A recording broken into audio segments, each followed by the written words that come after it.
Hello friends, எல்லோருக்கும் வணக்கம். Welcome to young investor channel. Actually markets பார்த்துருப்பீங்க. ஸோ மார்க்கெட் வந்து ஓப்பனிங் ஒரு பாசிட்டிவ் ரியாக்ஷன் இருந்துச்சு. அடுத்து போக பார்த்தீங்கன்னா ஒரு நெகட்டிவ் ரியாக்ஷனுக்கு மாறி இருக்குது. இப்போ ஒரு ஃப்ளாட் ட்ரெண்டில் மூவ் ஆகுது நிஃப்டி பார்க்கும்போது, Nifty and Sensex. But bank Nifty 250 points கிட்ட நெகட்டிவ்ல தான் இருக்குது. நிஃப்டி 50 நான் இப்போ பார்க்கும்போது நெகட்டிவும் போச்சு, பாசிட்டிவும் வருது. இப்போவும் பார்க்கும்போது 1 பாயிண்ட்ஸ் கிட்ட பாசிட்டிவ்ல இருக்குது. அந்த ட்ரெண்ட் மாறி மாறி வருது. எனக்கு தெரிஞ்ச ஒரு ஃப்ளாட் ட்ரெண்டில் தான் மார்க்கெட் க்ளோஸ் ஆகும்னு நினைக்கிறேன். நிஃப்டி 50 23,997 பாயிண்ட்ஸில் ட்ரேட் ஆகிட்டு இருக்குது. 1 பாயிண்ட்ஸ் கிட்ட பாசிட்டிவ்ல இருக்குது. சென்செக்ஸ் 16 பாயிண்ட்ஸ் நெகட்டிவ்ல இருக்குது. 76,819 பாயிண்ட்ஸில் ட்ரேட் ஆகுது. பேங்க் நிஃப்டி 284 பாயிண்ட்ஸ் கிட்ட நெகட்டிவ்ல இருக்குது.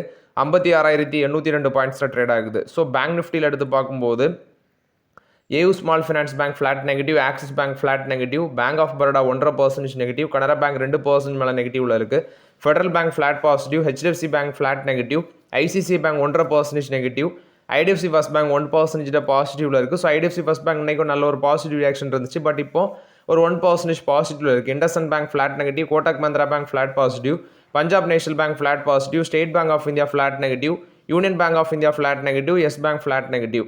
ஸோ மார்க்கெட்டோட ட்ரெண்ட் இது மாதிரி தான் இருக்குது.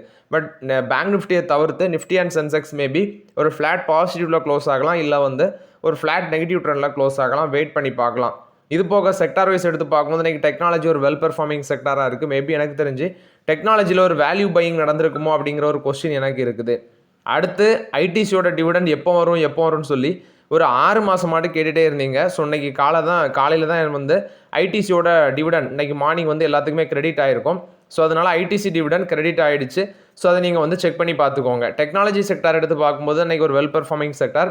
அடுத்து ஆட்டோ, ரியாலிட்டி, சிமெண்ட்டு, ஃபினான்ஸ் இதெல்லாம் பாசிட்டிவ்ல இருக்குது. Service, energy, pharma, BSc bank, banking, infra, metal, consumer இதெல்லாம் நெகட்டிவ்ல இருக்குது.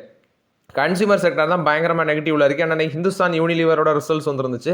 மார்க்கெட் அதை அக்செப்ட் பண்ணலை. ஃபஸ்ட்டு டிசிஎஸ் பார்க்கும்போது 4.5% பாசிட்டிவ்ல இருக்குது. எம்ஃபோசிஸ் 3% மேலே பாசிட்டிவ், டெக் மஹிந்திரா 3% மேலே பாசிட்டிவ், விப்ரோ, இன்ஃபோசிஸ் 2% மேலே பாசிட்டிவ்ல இருக்குது, HCL technologies 1.5% positive, Wipro and Oracle financial service 1% மேலே பாசிட்டிவ்ல இருக்குது. ஸோ இன்றைக்கி டெக்னாலஜி செக்டார் தான் ஒரு வெல் பெர்ஃபார்மிங் செக்டார். கன்சியூமர் எடுத்து பார்த்தோன்னா அதில் தர்மடி விழுந்திருக்கு. கோல்கேட் பாமாலிவும் ஜூபிலியன்ட் ஃபுட் ஒர்க்ஸும் ஒரு ஃப்ளாட் பாசிட்டிவ்ல இருக்குது. டாபர் ஐடிசி அது வந்து ஒரு 1% நெகட்டிவ்ல இருக்குது. 1% கிட்ட நெகட்டிவ்ல இருக்குது. ஹிந்துஸ்தான் யூனிலிவர் 6% மேலே நெகட்டிவ்ல இருக்குது. டாடா கன்சியூமர் 2% மேலே நெகட்டிவ்ல இருக்குது. ஃபஸ்ட்டு பார்க்கும்போது ஹிந்துஸ்தான் யூனிலிவர் லிமிடெடோட ரிசல்ட்ஸ் வந்திருக்கு. ப்ராஃபிட் இந்த குவார்ட்டரில் 3% டவுனாக இருக்குது. 2,673 கோடியாக இருக்குது.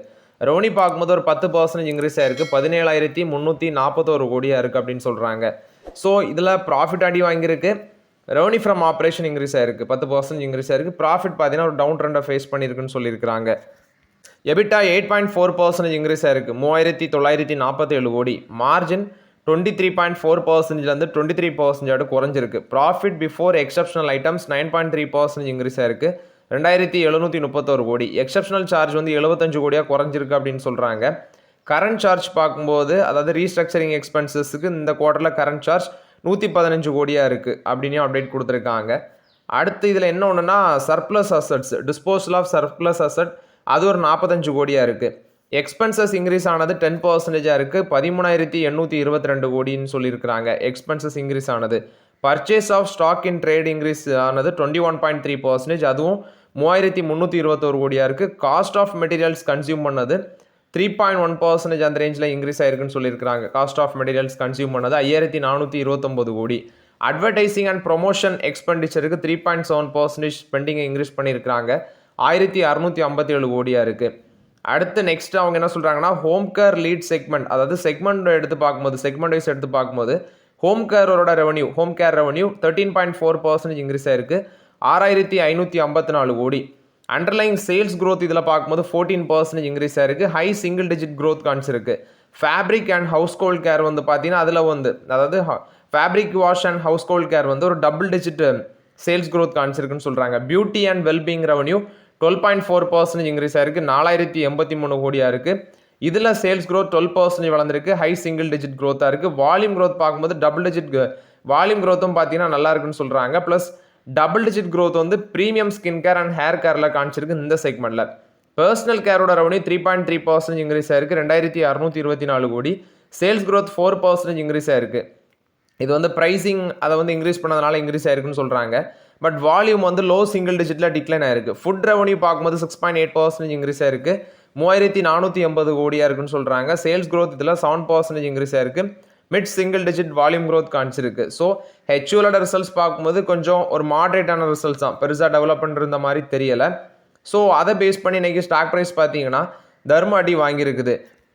டோட்டல் வால்யூம் க்ரோத் ஒரு 5% இன்க்ரீஸ் ஆயிருக்குன்னு சொல்கிறாங்க. Actually sale of product and service வந்து 10.3% இன்க்ரீஸ் ஆயிருக்கு. 17,184 கோடியாக இருக்குது அப்படின்னு சொல்லி அப்டேட் கொடுத்துருக்காங்க. இது ஒரு 10.3% இன்க்ரீஸ் ஆயிருக்கு. ஸோ ஹெச்ஓலோட ஷேர் ப்ரைஸ் நீங்கள் கிட்டத்தட்ட 6% நெகட்டிவ்ல இருக்குது. 2037 ரூபாயில் ட்ரேட் ஆகுது. பி ரேஷியோ 42 இருக்குது. புக் வேல்யூ 10 டைம்ஸ் மேலே இருக்குது. இல்லை பி ரேஷியோ தான் பார்க்கணும். 42 டைம்ஸ் அந்த ரேஞ்சில் இருக்குது. 1 இயர் ரிட்டர்ன்ஸ் பார்க்கும்போது 16% நெகட்டிவ் ரிட்டர்ன்ஸ் தான் கொடுத்துருக்கு இந்த ஸ்டாக்கு. ஸோ ஹெச்ஓல் இப்போ கன்சிடர் பண்ணலாமா அப்படின்னா 42 டைம்ஸ் ஏர்னிங்ஸில் இருக்குது. இதுக்கு நான் வந்து பார்த்தீங்கன்னா என்னோட ஒப்பீனியனை சொல்கிறேன். நான் வந்து இதுக்கு ஐடிசிலேயே ஃபோக்கஸ் பண்ணிட்டு போயிடுவேன். இது வந்து ஹெச்ஓவில் பொறுத்த வரைக்கும் அப்டேட்டு. நெக்ஸ்ட் பார்க்கும்போது காட்ஃப்ரே ஃபிலிப்ஸ். இந்த காட்ஃப்ரே ஃபிலிப்ஸ் வந்து பெருசாக சிகரெட்டை பேஸ் பண்ணியிருக்கிற கம்பெனி. ஸோ இவங்களோட ரிசல்ட்ஸ் வந்து நல்லா இல்லை. சிகரெட்டோட ப்ரைஸ் ஹைக்னால, டேக்ஸ் ஹைக்னால சிகரெட்டும் பார்த்தீங்கன்னா ப்ரைஸ் ஹைக் பண்ணாங்க. பெருசாக அது அஃபெக்ட் ஆயிருக்கு டொமஸ்டிக் சிகரெட் கம்பெனிஸ். இது இப்போ காட்ஃப்ரே ஃபிலிப்ஸோட நிலைமை இப்படி இருக்குது அவங்களோட ரிசல்ட்ஸில். இனி அடுத்தது பெருசாக ஏம் பண்ணுறது விஎஸ்டி இண்டஸ்ட்ரீஸும் ஐடிசியோட ரிசல்ட்ஸ் எப்படி இருக்க போகுதுன்னு தெரியல. ஏன்னா இப்போ காட்ஃப்ரே ஃபிலிப்ஸ் இன்றைக்கி அதிகபட்சமாக 2018 வரைக்கும் வந்திருக்குது. இப்போ 2033 ரூபாயில் ட்ரேட் ஆகுது. 2018 ரூபா வரைக்கும் வந்தது. 2033 ரூபாயில் இப்போ ட்ரேட் ஆகிட்டு இருக்கு. 8% நெகட்டிவ்ல இருக்குது காட்ஃப்ரே ஃபிலிப்ஸ். இதோட 52 வீக் லோ 1832 ரூபா. ஸோ கிட்டத்தட்ட 52 வீக் லோவில் இருந்து அரௌண்ட் ஒரு 200 ரூபா பக்கம் தான் பார்த்தீங்கன்னா அதிகமாக இருக்குது இந்த காட்ஃப்ரே ஃபிலிப்ஸ். பி ரேஷியோ இது 22 டைம்ஸில் இருக்குது. பார்க்கலாம். ஏன்னா 1 இயர் ரிட்டர்ன்ஸ் பார்க்கும்போது 29% நெகட்டிவ் ரிட்டர்ன்ஸ் தான் கொடுத்துருக்கு இந்த காட்ஃப்ரே ஃபிலிப்ஸ்.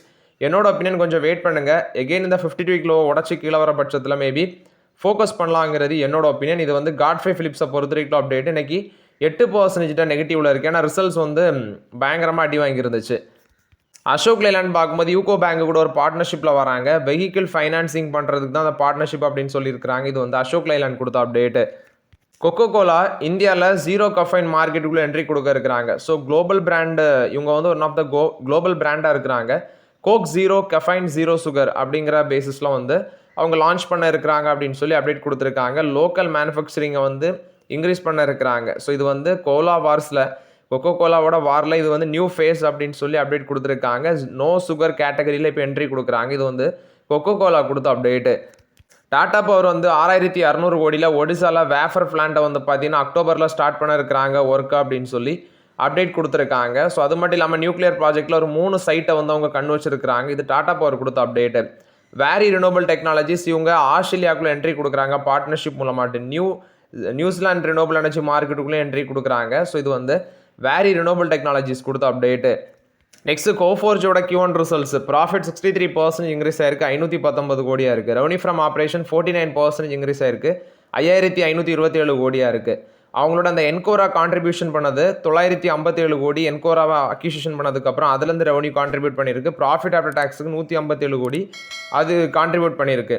ஸோ இவங்களோட ரெவன்யூவில் என்கோரா 17.3% அக்கௌண்டட் ஆயிருக்கு. ப்ராஃபிட்டில் 29.7% அக்கௌண்டட் ஆயிருக்கு. எபிட்டா மார்ஜின் 414 பேசிஸ் பாயிண்ட் எக்ஸ்பென்ஷன் ஆயிருக்கு. எபிட் பார்க்கும்போது 101.5% இன்க்ரீஸ் ஆயிருக்கு. 882 கோடியாக இருக்குது. மார்ஜினும் 414 பேசிஸ் பாயிண்ட் இம்ப்ரூவ் ஆயிருக்கு. 11.8% வந்து 16% ஆட்டு இன்க்ரீஸ் ஆயிருக்கு அப்படின்னு சொல்கிறாங்க. எக்ஸ்பென்சஸ் 43.9% இன்க்ரீஸ் ஆயிருக்கு. 4797 கோடியாக இருக்குது. எம்ப்ளாயி பெனிஃபிட் எக்ஸ்பென்சஸ் 41% இன்க்ரீஸ் ஆயிருக்கு.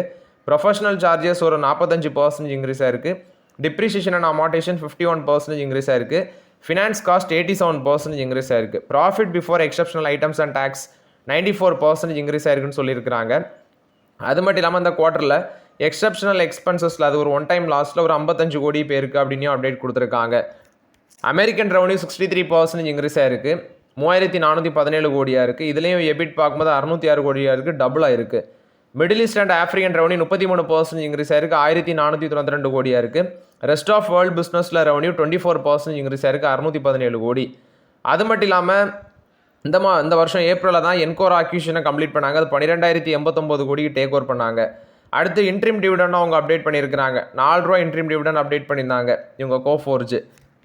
4 ரூபா இன்ட்ரீம் டிவிடெண்ட் ஆகஸ்ட் 3 ரெக்கார்டேட். அதுலேருந்து 30 நாளுக்குள்ளே பேமெண்ட் ஆகும். குவார்டர் அண்ட் குவார்டர் பேசிஸில் ரிசல்ட்ஸ் அனலைஸ் பண்ணி பார்க்கும்போது நெட் ப்ராஃபிட் 15% டவுன் ஆயிருக்கு. ரெவன்யூ 24% இன்க்ரீஸ் ஆயிருக்கு. எபிட் 38% இன்க்ரீஸ் ஆயிருக்கு. மார்ஜின் 16%லேருந்து 17%க்கு போயிருக்குது. ஸோ இது வந்து கோஃபோர்ஸ் போஸ்ட் பண்ண ரிசல்ட்ஸ் அப்டேட். அது மட்டும் இல்லாமல் போர்டில் ஓபி பாட்டை வந்து இண்டிபெண்டன்ட் டைரக்டர் அண்ட் சேர்பர்சன் ஆட்டு செகண்ட் கன்சிக்யூட்டிவ் வாட் அப்பாயின்ட் பண்ணியிருக்காங்க 5 இயர் டேர்முக்கு. May 1, 2027 April 30, 2032 வரைக்கும் அது வந்து அவர் அந்த பொசிஷனில் இருப்பார் அப்படின்னு சொல்கிறாங்க. பட் ஷேர் ஹோல்டர்ஸ் அப்ரூவல் கொடுக்கணும். இது கோஃபோர்ஸ் கொடுத்த ரிசல்ட்ஸ் அப்டேட்டு. கோஃபோர்ஜோட ஷேர் ப்ரைஸ் இன்னைக்கு 1680 ட்ரேட் ஆகிட்டு இருக்கு. கோஃபோர்ஜோட ஷேர் ப்ரைஸ் 9% மேலே பாசிட்டிவில் இருக்குது.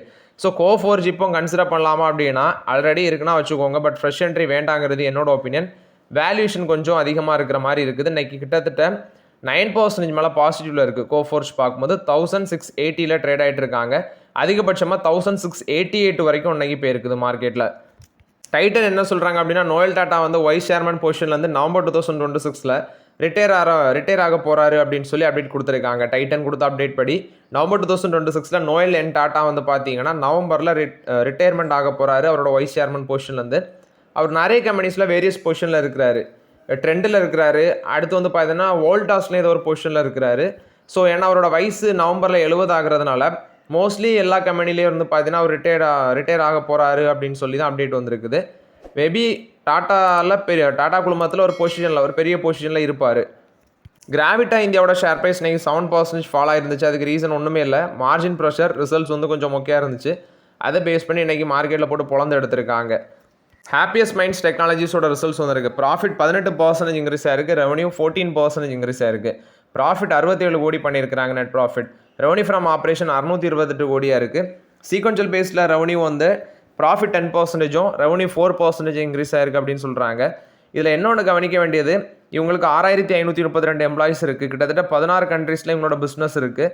அது மட்டும் இல்லாமல் இதில் தான் இவங்க ஐடிசி இன்ஃபோடெக் வந்து ஸ்டேக் பர்ச்சேஸ் பண்ண போகிறாங்க அப்படின்னு சொல்லி ஒரு அப்டேட் வந்துருந்துச்சு. ஹாப்பியஸ்ட் மைண்ட்ஸ் டெக்னாலஜிஸை ஐடிசி இன்ஃபோடெக் வாங்க போகிறாங்க அப்படிங்கிற அப்டேட் வந்துருந்துச்சு. பட் அது கன்ஃபார்ம் ஆகலை போல் இன்னும். வருண் பெவரேஜஸோட Q2 ரிசல்ட்ஸ் வந்திருக்கு. ப்ராஃபிட் 15% இன்க்ரீஸ் ஆயிருக்கு. 1521 கோடி. எஸ்டிமேஷனை விட கம்மியாக இருக்குது. ரெவன்யூ ஃப்ரம் ஆப்ரேஷன் 21% இன்க்ரீஸ் ஆயிருக்கு. 8650 கோடியாக இருக்குது. 50 காசு டிவிடன் அனௌன்ஸ்மெண்ட் பண்ணியிருக்கிறாங்க. பட் இதில் கவனிக்க வேண்டியது என்னென்னா எஸ்டிமேஷனை விட ப்ராஃபிட் அண்ட் ரெவன்யூ அடி வாங்கியிருக்கு அப்படின்னு சொல்லி அப்டேட் கொடுத்துருக்காங்க. இந்த செகண்ட் இன்ட்ரீம் டிவிடன் பார்க்கும்போது ஆகஸ்ட் 4ஆம் தேதிக்குள்ளே பேமெண்ட் ஆகும் அப்படின்னு சொல்லி அப்டேட் கொடுத்துருக்காங்க. எபிட்டா 17% இன்க்ரீஸ் ஆயிருக்கு. எபிட்டா மார்ஜின் 28%லேருந்து 27.1% குறைஞ்சிருக்கு. இந்தியன் பிஸ்னஸோட வால்யூம் க்ரோத் 14%. இது போக ஓவரால் வால்யூம் க்ரோத்னு பார்க்கும்போது இந்த குவார்ட்டரில் 14.4% இருக்குது. ஒரு ஹெல்த்தி வால்யூம் க்ரோத் தான் காமிச்சிருக்குன்னு சொல்கிறாங்க. இன்டர்நேஷனல் வால்யூம்ஸ் 11.8 மில்லியன் கேசஸாக இருக்குது இந்த குவார்ட்டரில். ஏன்னா இவங்க ட்விஸா அப்படிங்கிற ஒரு கம்பெனியை சவுத் ஆஃப்ரிக்காவில் அக்யூசியேஷன் பண்ணியிருந்தாங்க. கன்சாலிடேட்டட் சேல்ஸ்னு பார்க்கும்போது சேல்ஸ் வால்யூம் 19.8% இன்க்ரீஸ் ஆயிருக்கு. 466.7 மில்லியன் கேசஸாக இருக்குது. ஸோ இது வருண் பெவரேஜஸோட ரிசல்ட்ஸ்னு எடுத்து பார்க்கும்போது கொஞ்சம் பெட்டராக இருந்தாலும் மார்ஜின் அடி வாங்கியிருக்கு இந்த குவார்ட்டரில். எஸ்டிமேஷனோட ப்ராஃபிட் அண்ட் ரெவன்யூ டவுன் ஆயிருக்குன்னு சொல்கிறாங்க. ஸோ இதை பேஸ் பண்ணி பார்த்தீங்கன்னா இன்றைக்கி ஸ்டாக் ப்ரைஸும் ஒரு டவுன் ட்ரெண்டில் தான் இருந்துச்சு. 423 போன பங்கு இப்போ 428 ட்ரேட் ஆகிட்டு இருக்கு. இன்றைக்கி ஒரே நாளில் கிட்டத்தட்ட 7.5% பார்த்தீங்கன்னா 7% மேலே நெகட்டிவில் தான் இருக்குது வருண் பெவரேஜஸ். ஸோ 428 ட்ரேட் ஆகிட்டு இருக்கு. வருண் பெவரேஜஸ் இப்போவும் ஆப்பர்ச்சுனிட்டி ஜோனுக்குள்ளே வரல. ஆப்பர்ச்சுனிட்டி ஜோனுக்குள்ளே வரும்போது நான் அப்டேட் பண்ணுறேன். சிப்பில் பார்க்கும்போது ஜெனரிக் ட்ரக்கான அட்வையர் டிஸ்கஸ் அதை வந்து 3 ஸ்ட்ரென்த்தில் வந்து கொண்டு வராங்க. ஸோ இதுக்கு வந்து USFDA அப்ரூவல் கொடுத்துருக்காங்க. இது 3 ஸ்ட்ரென்த்தில் வருது. 100/50 mcg, 250/50 mcg, 500/50 mcg, இப்படி 3 வேரியண்ட்டில் கொண்டு வரதாட்டு அப்டேட் கொடுத்துருக்காங்க. இதோட மார்க்கெட் வேல்யூ $908 மில்லியன் கிட்ட இருக்குது யூஎஸில் இதோட மார்க்கெட் வேல்யூன்னு சொல்கிறாங்க. இது சிப்லாக்கு ஒரு பாசிட்டிவ் அப்டேட்டாக இருக்குது. பாரத் எலக்ட்ரானிக்ஸோட ரிசல்ட்ஸ் பார்த்தீங்கன்னா நேற்று வந்துருந்துச்சு. இன்றைக்கி ஸ்டாக் ப்ரைஸ் 3% நெகட்டிவில் இருக்குது. 550 ரூபா டார்கெட் ப்ரைஸ் சொல்லியிருக்கிறாங்க ஜெஃப்ரீஸ் பை ரேட்டிங்கோட. ஆனால் இன்றைக்கி மார்ஜினை பேஸ் பண்ணி மார்ஜின் நல்லா இல்லை அப்படின்னு சொல்லி இன்றைக்கி ஸ்டாக் ப்ரைஸ் ஒரு நெகட்டிவ் ரியாக்ஷனில் தான் இருக்குது. டாடா பவரோட ஃபஸ்ட் நியூக்ளியர் பிளான்ட் வந்து 2032 ரெடி ஆகும் அப்படின்னு சொல்கிறாங்க. மத்திய பிரதேஷ், ஒடிஷா, குஜராத் இந்த 3 ஸ்டேட்டை வந்து அவங்க ஷார்ட் லிஸ்ட் பண்ணி வச்சுருக்கிறாங்க. எந்த ஸ்டேட்டில் இந்த பிஸ்னஸ் ப்ராஜெக்டை பண்ணுறாங்கன்னு தெரில. இண்டஸ்டவருக்கு டார்கெட் ப்ரைஸ் கொடுத்துருக்காங்க. ஸோ ஏன்னா Q1 ப்ராஃபிட் ரிசல்ட்ஸ் வச்சு இதில் ரெவன்யூ 4% இன்க்ரீஸ் ஆயிருந்துச்சு. சீக்வென்ஷியல் பேசிஸில் 4.6% இன்க்ரீஸ் ஆயிருக்குது. மார்ஜினும் பார்க்கும்போது 55%லேருந்து 53.6% குறைஞ்சிருக்குது. மார்ஜின் டவுன் ட்ரெண்டை தான் ஃபேஸ் பண்ணி போயிருக்குது. என்ன ஒன்று ப்ரொவிஷன் அதிகமாக இருக்குது, டெப்ட்டும் கொஞ்சம் அதிகம், பவர் செக்டாருக்கு பவர் காஸ்ட்டும் ஜாஸ்தி, நெட் ப்ராஃபிட் 2% டிக்ளைன் ஆயிருக்குன்னு சொல்லியிருக்கிறாங்க. டவர் எடிஷனும் ரொம்பவே குறைஞ்சிருக்கு. ஏன்னா மார்ச் குவார்ட்டரில் 4892 டவர்ஸாக இருந்தது, இப்போ 3097 டவர்ஸ் தான் ஆட் பண்ணியிருக்கிறாங்க அப்படின்னு சொல்லி அப்டேட் கொடுத்துருக்காங்க. பட் இருந்தாலும் brokerages from Nomura $505 target price சொல்கிறாங்க. அடுத்து இவங்க சிஎல்எஸ்ஏ வந்து high conviction outperform rating $565 target price சொல்கிறாங்க சிஎல்எஸ்ஏ. அடுத்து ஜேபி மார்கன் $390 டார்கெட் ப்ரைஸ் சொல்லியிருக்கிறாங்க. பட் இதில் இவங்க சொல்கிறதுல யார் சொல்கிறது நடக்க போகுதுன்னு தெரில. அடுத்து எல்என்டி வந்து பார்த்தீங்கன்னா 10,000 கோடி worth of order Mumbai housing redevelopment ப்ராஜெக்டில் வந்து வின் பண்ணியிருக்கிறாங்க. இது வந்து லார்சன் அண்ட் டியூப்ரோக்கு ஒரு பாசிட்டிவ் அப்டேட்டாக இருக்குது. இன்ஃபோசிஸோட ஷேர் ப்ரைஸ் இன்னைக்கு பாசிட்டிவ் ட்ரெண்டில் இருந்துச்சு.